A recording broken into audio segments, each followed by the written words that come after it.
Hello again, everyone. Happy Resurrection Day. Hope you are having a weekend of peace. I have several things I'm going to cover here. As you would expect, I will have a terrific passage that I will share with you towards the end of this video. I also have a couple of little items, news items that I saw over the last 24 hours or so that I will share a little bit about with you. And also want to talk about, in a way, not in a way maybe you think, but overcoming the world, overcoming this world. I guess you might be even better to say how we, as most of us on this channel, are believers. Not everybody. That's okay. You're very welcome to be here. I'm glad you're here. But how do we mitigate this world we live in today? I'll talk a little bit about that.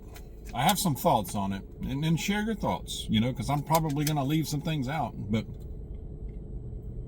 I did see where Trump said earlier today that, acknowledging that this is Resurrection Day, he said that we're celebrating the resurrection of Jesus Christ. He said he is risen. Amen. Glad to see that. We don't hear that from every president. We hear that from a few, very, very few. Remember what we saw last year with that president. I'm not even going to get into it. You know what I'm talking about. But it did everything but celebrate Resurrection Day. It mocked it, in my opinion. So anyway, what a change. Also saw where another, and I think this happened last week, another aircraft flying over or in the airspace of Mar-a-Lago, I'm probably saying that wrong, Mar-a-Lago, had to be escorted out of the airspace. I mean, do these people not realize, how are you flying something like a Cessna small aircraft and not respond to radio contact with you, unless your radio's busted, but I doubt that's the case. And especially when two F-15s pull up beside you, roll down their window and say, "Yo, dude, you need to get out of here." How do you just not respond to that? Can you imagine? I saw a comment that said, when I was watching some video, watching two F-15s is pretty impressive. Watching an F-15 come up on your rear is not a good thing. That would not be a good thing. Especially, when they come up beside you, like, yeah, what are you doing here? And then you keep flying? Really? Are you tired of living? Anyway, they said that this is the 9th time this year that F-15, well, since Trump's taken office, that fighter jets have had to be scrambled to get these aircraft out of the airspace. It's the 25th violation this year, and 9 of those times they had to get fighter jets up there. That's telling, and that definitely. Now I can kind of see maybe some of these other times were like, okay, they didn't realize they were in airspace, because that airspace is probably pretty big, and they responded right away to radio like, "Hey, you're in restricted airspace, get out now," and they got out now. Honest mistake. But 9 times an F-15 had to come up on your side there and roll down his window. And say, "Yo, there's something about that's not right." Okay, that's not right. There's something else going on there. You can't convince me otherwise. Share your thoughts. The Trump protests, the much trumped up. No pun intended. Trump protests, and they said they were going to be in hundreds of cities nationwide. Happened yesterday. I really haven't heard much about it. I even had to dig a little bit. They did take place in a lot of cities, a lot of towns, but I haven't heard of any issues, any shenanigans or anything like that, unless I just missed it. Let me know in the comments if that was the case, but it sounds like they were pretty quiet, to tell you the truth. I did see a little video of somebody going out there asking some of the protesters, some questions, and I think the ones he was talking to were, they were all ages, but they could not articulate. They could not really articulate very well why they were there. They were just there, and very apparent that they are funded. They were paid. They were transported. They were prepped, and they are equipped. They're equipped. Okay, so very telling. Anything but a grassroots thing. This thing is organized from very powerful sources, as we can imagine. But anyway, it sounds like it was a big nothing. That's just my take on it. I don't know. What do y'all think? Did you hear some of the stuff? You know, how do we mitigate this world we're in? You know, it's a different time than what we've experienced, especially those of us who've been on this earth a while.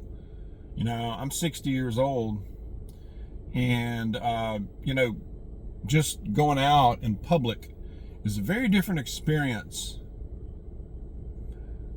than what it was when I was 25 or even 10 years ago, y'all. Even 10 to 15 years ago, a very, very different experience. When I was in my 20s and even in my 30s, y'all, I truly, and maybe this is just, you know, maybe I was just naive or whatever. I didn't think about having to keep my head on a swivel and worry about stuff.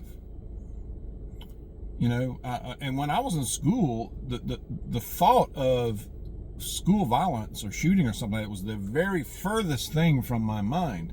Now, mind you, we lived in an Atlanta suburb 20 minutes from downtown Atlanta, so it's not like we were out in the dang country in the middle of nowhere. But it was the furthest thing from our minds. And, you know, most of the vehicles, most of the trucks that people drove to school, to high school, had racks in the back. And you know what were on those racks? GUNs.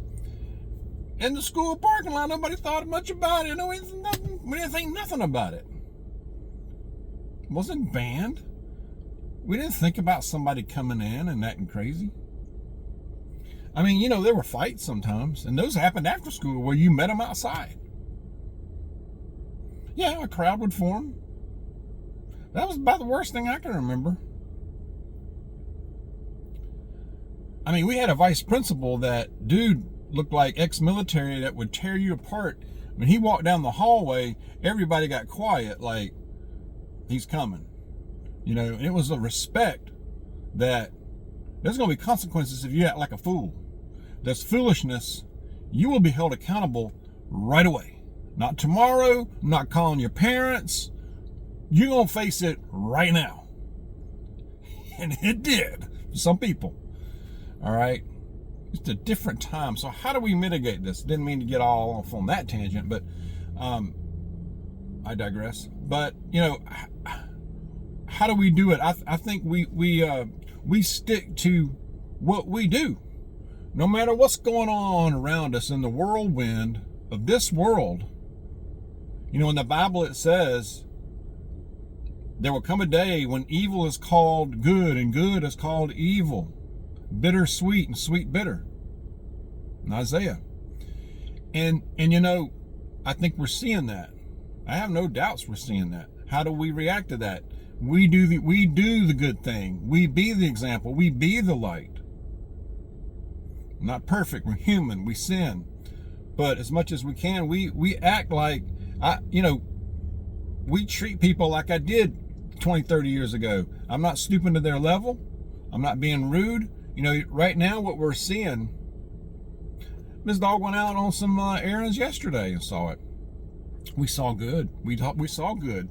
We saw bad. We saw bad behavior. We saw not really like criminal behavior, but just rude, inconsiderate behavior. In nice places. In pretty nice places. Unnecessary crap, right? And on the roads, of course, that's every day. No matter where you are. We see a lack of civility, lack of common sense, common decency, common courtesy, helping others. We came out of a store yesterday and a guy was having trouble with his battery. He couldn't get his vehicle started and asked if we could help jump him off. We did. No problem. It's not going to take that long. He even had the cables. I keep stuff too, but I didn't have to get it out. He had cables ready. We did it. It took 5 minutes. Helping others. Following our faith. Following our faith. Even if you're not a believer, even if you're not a Christian or whatever faith you are, treat others as you would want to be treated. It's come down to simple as that. Follow your faith, no matter what people are saying about it. Don't go so easily along with the crowd. Think for yourself. Don't let the cable talking heads tell you what to think. Have manners. Civility. Prepare. That's almost like a bad word. Prepper. Ooh, prepper. Ooh. Well, you know what? Your dang ancestors were the same thing. They just didn't call them that. Most likely, they were preppers.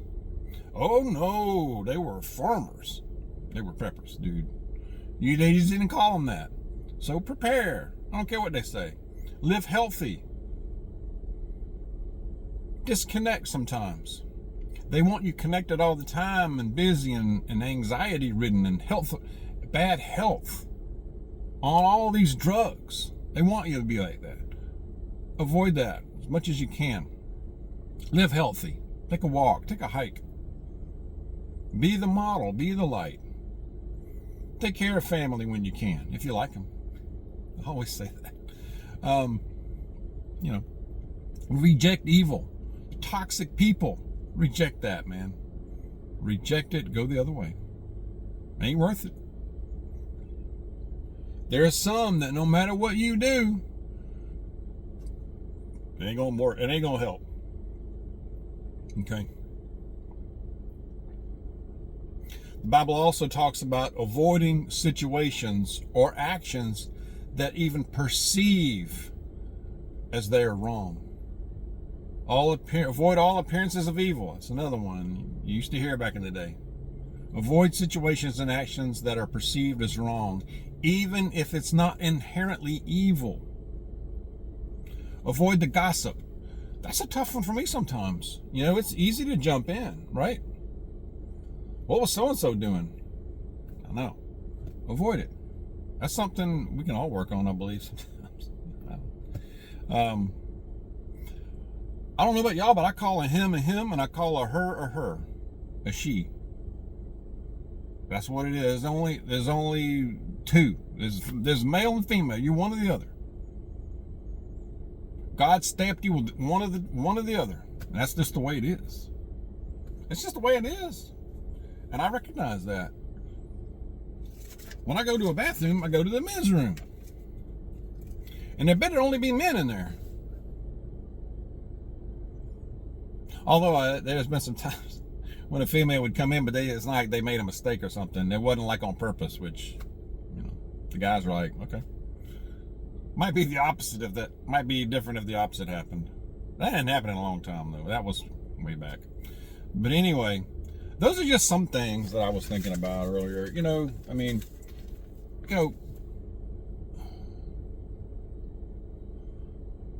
Be true to you and your faith as much as possible. Avoid the evil. All right, I'm going to a passage. It's probably a familiar one. We're in Matthew. We're in John. I've been in John all week. John chapter 16, starting with verse 31, from the words of Jesus. You believe at last, Jesus answered, talking to his disciples, but a time is coming and has come when you will be scattered, each to his own home. You will leave me all alone, yet I am not alone, for my Father is with me. I have told you these things so that in me you may have peace. In this world you will have trouble, but take heart. I have overcome the world. I have overcome the world. Amen. He overcame death, y'all. The biggest of all the worries, right? Trouble will find us. It has found us. It will continue to find us. But trouble, tribulation is not what we worship. It's not our master. He is. Jesus is. That's the good news. And he'll wipe it away. We just have to accept him, stay close to him. That's the thing, man. All right. Share your thoughts. Have a peaceful day and into next week. Stay close to Jesus. God bless y'all. See you soon.